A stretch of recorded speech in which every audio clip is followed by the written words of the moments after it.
Thank you, Mr. Greeny, and Dr. Benn. Chairman Smith, ranking member, and members of the committee, my name is Dr. Benn. I'm a chemist by trade, and I'm the executive director of the Navajo Nation Environmental Protection Agency. Thank you for this opportunity to testify on a matter that is of great importance to the Navajo Nation. On August 5, 2015, the United States, EPA, and other parties caused a massive release of toxic contaminants from the Gold King mine. The toxic sludge flowed into the San Juan River and through 215 miles of the Navajo Nation's territory.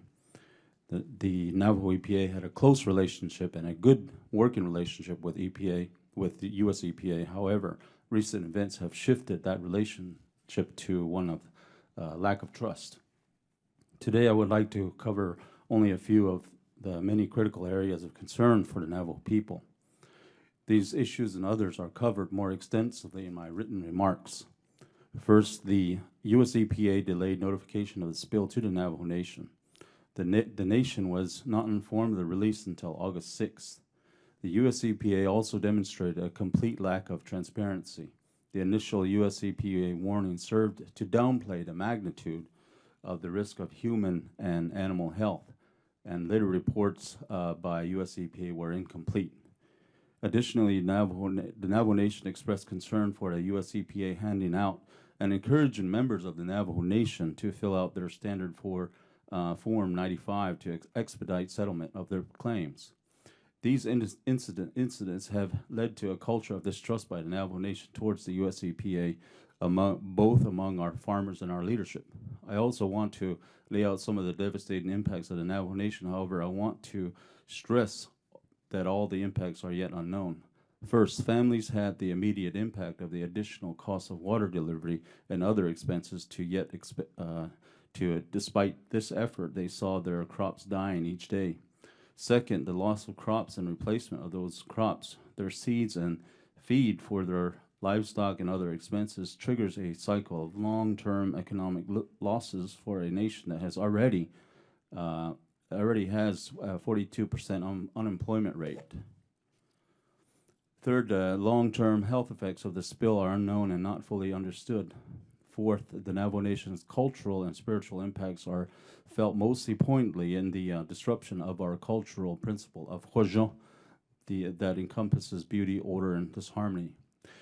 In light of the devastating impacts from the spill, both known and unknown yet, we need to act quickly and thoughtfully. We therefore ask for the following. Number one, we need resources to address the immediate emergency.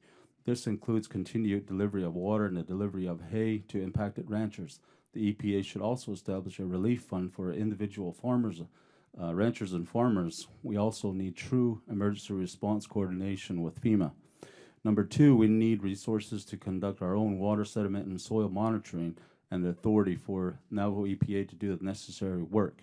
We propose to conduct these duties under the Navajo Nation as opposed to relying on the U.S. EPA.